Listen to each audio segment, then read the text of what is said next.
Well, here we are. It's like every other 4-liter in the world. Awful lot of work went into it. So far the welds on the exhaust are holding up, and this thing is seriously quiet. I can actually hear the injectors clicking. That's amazing. So what we do, new rod bearings and new lifters, and it's nice and quiet. It seems to have cured itself of the low idle problem. I really need to clean up the inside of the throttle body. I haven't done that, but you can hear a slight rolling of the idle. It's surging up and down about 75 RPM. Here, I'll let you listen.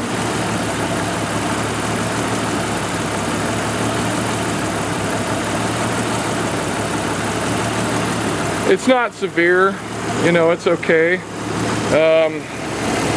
You can tell there's a fan missing.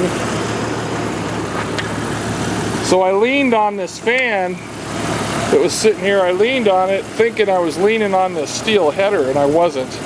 And I crushed this piece and broke it off.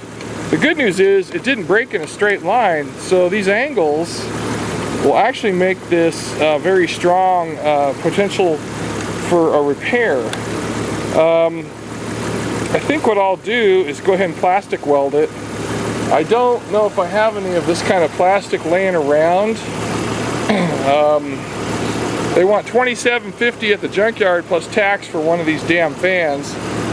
It would be better to get one off a later model that has the curved blades and stuff, because I think they move a little more air. At least that's what some people have reported. We are out in the desert. Anyway, obviously the knocking's gone. The exhaust leak is gone. This thing is crazy, crazy quiet. Now the only thing you can hear is the muffler sputtering. Hear that? Because it's got a crack on the bottom of it. So that's not bad. I gotta find the nuts to put my hold down on for the battery. I don't know where the heck that went. Those two nuts went, considering how careful I thought I was being. Filing down the thermostat housing and the head just a tiny bit with a file, the leak is gone. It was, I don't even know if I can show it to you. See that bolt on the water pump right there, and there's a little divot next to it? It was filling up with antifreeze there very slowly. Now it's doing nothing of the sort. So beware, if you buy a brand new housing, check it for flatness before you leave the store, because ours was not flat right from the store. Now, what's left? There's a couple of vacuum lines. Yeah, that's what I need to do, is drop it and break it some more. This is the EGR solenoid right here. I don't have those vacuum lines hooked up. I don't even know where they go, so I plugged everything I could find. Obviously the fuel pressure regulator needed to be hooked up. The map sensor got hooked up. When we got this thing, it was surging a lot on the highway, and the tiny bit of highway driving I've done at 55, it hasn't surged at all. One of the things I am going to do, people talk about fixing their grounds. I'm a big fan of braided cable like this. One of the reasons is because it's plated. It's not bare copper. So what I'm going to do is, just like I did long ago with the ignition switch, I'm going to take this whole end and dip it in vinegar and salt, and then baking soda and water to purge that away, and then it'll clean those connections real good, and then I'm going to solder it on both ends, because once they're soldered, it's forever, and they'll never corrode again. So anyway, that's on my schedule, just not right this very minute. Let's see, does this thing need anything else? Oh yeah, I broke when I took this whole thing apart, I broke the cruise control cable. So I got to get a new cable. There's a couple screws on the end to take that off. They'll probably charge me freaking $20 for it, but I need to get one. So anyway, the power steering pump seems to be weeping a little from the top right here. Maybe the gasket's bad or something. And down where they're draped across the radiator hose, it's wet. I wiped it off and it's wet again. So my suspicion is the power steering hose is leaking a little. Oh, and that reminds me of something else. When this thing's idling slow, the power steering doesn't work. It's like it almost shuts off. And all of a sudden you can't turn the steering wheel very easily. And that's a little scary. So it didn't do it at all today. It is full of fluid up to the hot mark when it's hot. But I'm not so sure. So we'll see. We got to make sure at slow speeds that this thing's idling the right amount of RPM so that that'll keep working, if in fact that's the problem. Alright, so let's see if we can get rid of the glare. Oh, Jesus, I hate this.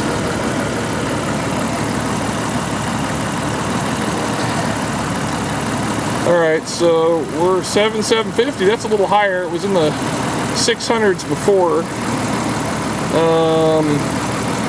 163 for the temperature and the coolant, and that's where it's sitting right now. Let's see, anything else that matters? The O2 sensor cycling up and down between 0.5 volt and 4.8 volts, so that's working good. I rewired all that and routed it out of the way so it can't touch the exhaust manifold ever again. And I don't think there's anything terribly important on here. The fuel trim, the short-term fuel trim's not 128's dead center, and it's just a little lean of that. So it's slightly lean of normal. Don't know necessarily why. I figured it'd be trying to richen the mixture because all the stupid vacuum leaks these Jeeps get, you know. I tried to make sure I plugged everything off, but I can tell you one thing that's not plugged off is the heat control valve right here is hooked up to this piece of tubing, and wherever this used to go is no longer connected, which is, I think, that vacuum reservoir down under there. So I think we do have a vacuum leak right now.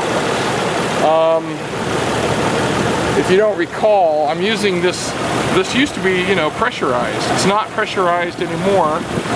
It's being used as a standard overflow tank, and I like the look of the old Renix stuff, so I left it on there. It had to run a long piece of tubing to it and an adapter. It's on an old video, and I like that. It's pretty cool. Anyway, you can hear it smooth and quiet, humming along. Now that we know it runs good, well, I'll tell you what, it runs good for what we've done to it right now. A little tiny bit of wheeling, a little tiny bit of highway. We're going to go to town tomorrow and see how this bad boy does on the way to town and back. So if it does that okay, then we're going to order 4-point injectors. These are the original single point, and man, I think they're so inefficient, they're ridiculous. If you look back one of the old videos, you'll see the big carbon tracks. Oh shit. Oh, we got a leak. Just started right there. See that? Whoa. Looks like I need a new radiator hose too. I probably...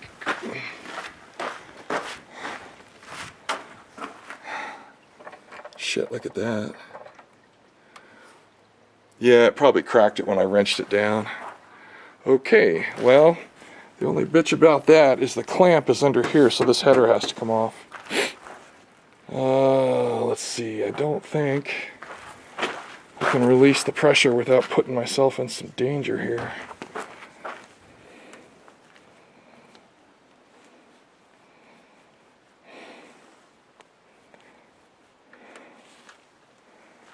I went down to the first stop and it's not releasing pressure, but maybe it is.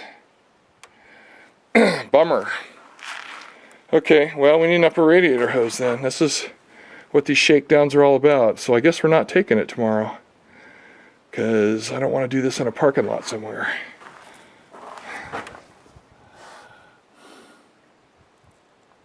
Well, that sucks, but yeah, I reefed that down a little bit hard yesterday, and that hose is a little swollen, although the rest of the hose looks pretty good.